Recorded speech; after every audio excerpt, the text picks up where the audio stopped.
ঐতিহ্যের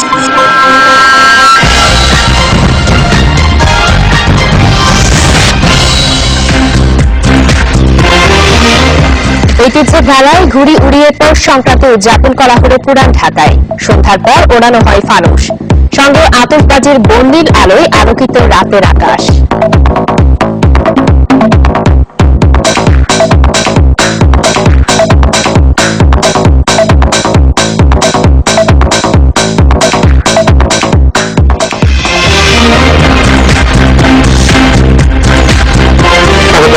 বাংলাদেশের সঙ্গে আছে আমি জাহিদ হোসেন এবং আমি ফারহানা লোপা। শুরুতেই জানিয়ে দেব শিরোনাম। নির্বাচনের ইশতেহার তৈরি করছে আওয়ামী লীগ, ধানমন্ডি কার্যালয়ে জানালেন শেখ হাসিনা। নব্য জেএমবি নেতা রাজীব গান্ধী রিমান্ডে, গুলশান ও শোলাকিয়া সহ 22 হামলার দায় স্বীকার।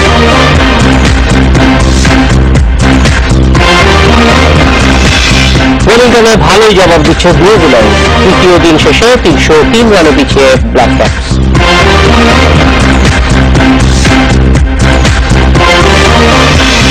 আগামী নির্বাচনের জন্য আওয়ামী লীগের ইশতেহার তৈরির কাজ চলছে বলে জানিয়েছেন দলটির সভাপতি প্রধানমন্ত্রী শেখ হাসিনা। শনিবার ধানমন্ডির নিজ কার্যালয়ে নেতাকর্মীদের সঙ্গে মত বিনিময়ের পর তিনি কথা বলেন।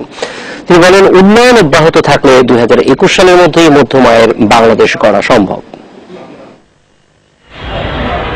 আওয়ামী লীগ সভাপতি প্রধানমন্ত্রী শেখ হাসিনা আসছেন নিজ কার্যালয়ে। এ খবরে ধানমন্ডি অফিসের সামনে শত শত নেতাকর্মী ও ভক্ত সমর্থকদের ভিড়। কেন্দ্রীয় নেতাদের পাশাপাশি হাজির হন সহযোগী সংগঠনের নেতারাও। শনিবার বিকেল 4:30টার দিকে নিজ কার্যালয়ে আসেন শেখ হাসিনা। এ সময় ফুল দিয়ে তাকে স্বাগত জানান দলের সাধারণ সম্পাদক ওবায়দুল কাদের।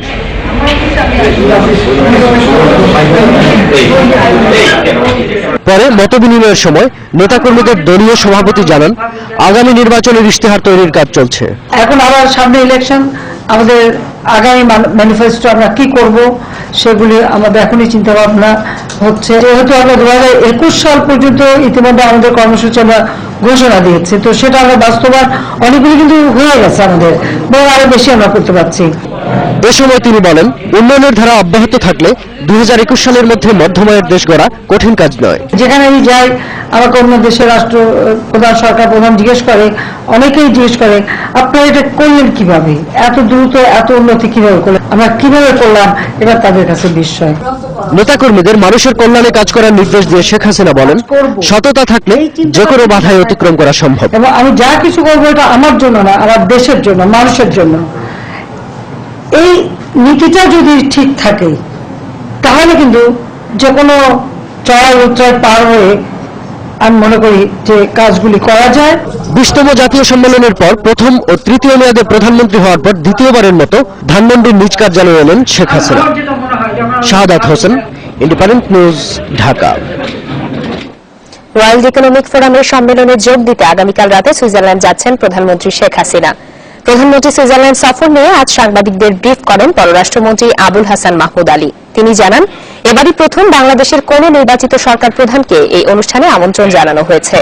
সম্মেলনে অংশ নেওয়া 45টি দেশের প্রতিনিধিদের বাংলাদেশে বিনিয়োগে উদ্বুদ্ধ করতে ভূমিকা রাখবেন শেখ হাসিনা।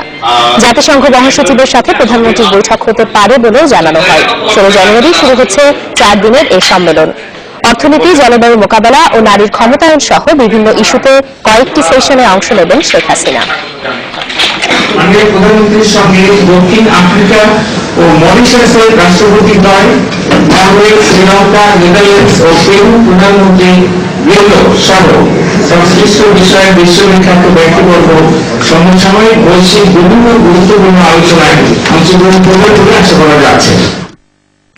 নির্বাচন কমিশন গঠনে রাষ্ট্রপতির সিদ্ধান্ত দলের বাইরে গেলেও মেনে নেবে আওয়ামী লীগ, একথা জানিয়েছেন আওয়ামী লীগের সাধারণ সম্পাদক ওবায়দুল কাদের। সকালে সুনামগঞ্জের রানীগঞ্জে কুশিয়ারা নদীর উপর সেতু ভিত্তিপ্রস্তর স্থাপন অনুষ্ঠান করে তিনি এই কথা বলেন। এ সময় বিএনপিকে ব্যর্থ দল দাবি করে ওবায়দুল কাদের বলেন, তারা এখন নালিশের ভাঙা রেকর্ড বাজাচ্ছে, যা করে শেখ হাসিনা সরকারকে সরানো যাবে। 126 কোটি টাকা ব্যয়ে নতুন এই সেতু তৈরির কাজ করছে চীনের দুটি প্রতিষ্ঠান। 3 বছরের মধ্যে এর নির্মাণ কাজ শেষ হওয়ার কথা।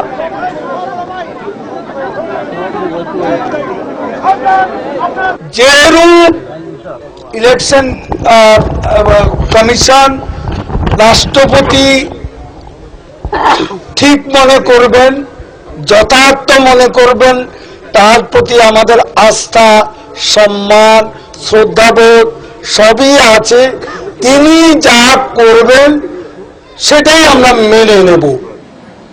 বিএনপির আন্দোলনের সামর্থ্য নিয়ে ক্ষমতাসীনদের প্রশ্নের জবাবে দলটির মহাসচিব মির্জা ফখরুল ইসলাম আলমগীর বলেছেন, সময় সুযোগ মতো আবারও রাজপথে নামবেন তারা।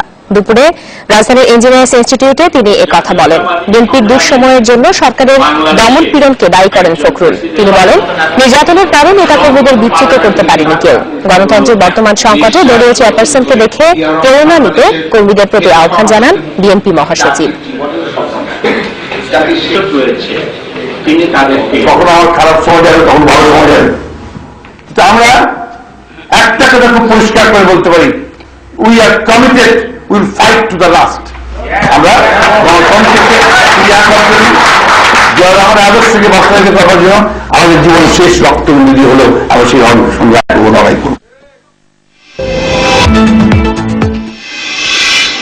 গুলশানের হোলি আর্টিজান ও কিশোরগঞ্জের শোলাকিয়া হামলার পরিকল্পনাকারী নব্য জিএমবির নেতা রাজীব গান্ধী ওরফে জাহাঙ্গীরকে 8 দিনের রিমান্ডে দিয়েছে আদালত। প্রাথমিক জিজ্ঞাসাবাদে রাজীব 22টি হামলায় জড়িত থাকার কথা স্বীকার করেছে বলে দাবি পুলিশের।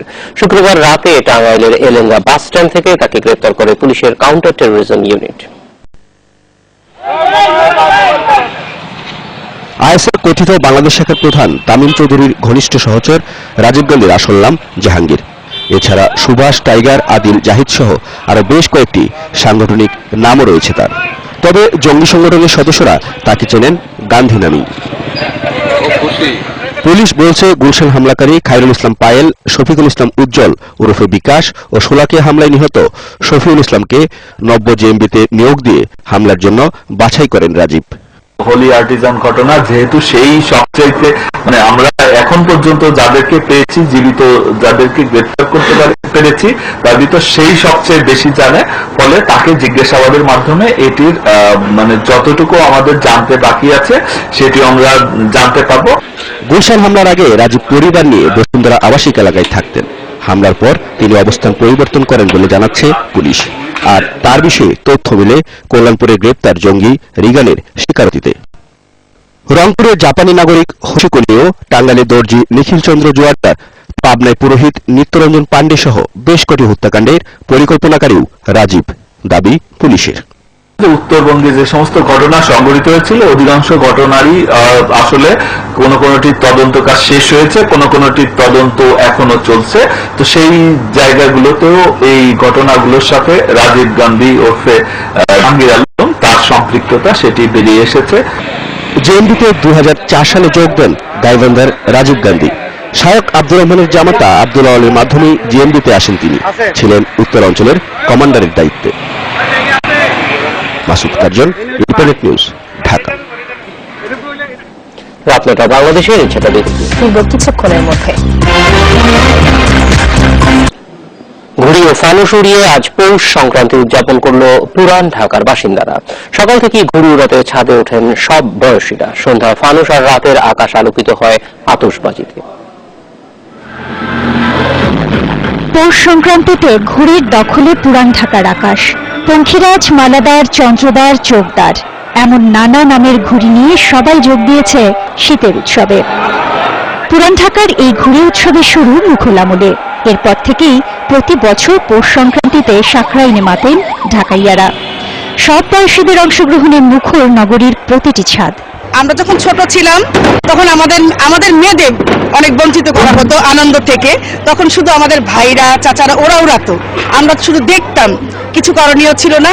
তবে হ্যাঁ, এখন এসে আমরা খুব মজা করি। আমাদের যে ছেলেরা আছে ওরা আমাদের আনন্দ দিচ্ছে।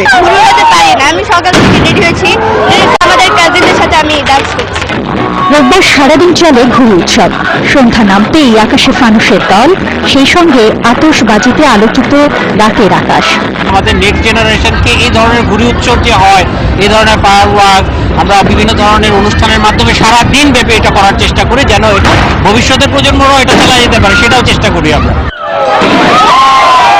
সাকরাইন আর ঢাকাইয়াদের মধ্যে সীমাবদ্ধ নেই।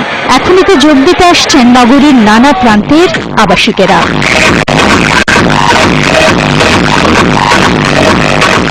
Tabina Shabnam, independent news, Dhaka. এই ছিল রাত 9টায় বাংলাদেশ। শেষ করবো অস্ট্রিয়ার স্কি প্রতিযোগিতার কিছু ছবি দেখে, তবে তার আগে বিদায় নিচ্ছি আমরা।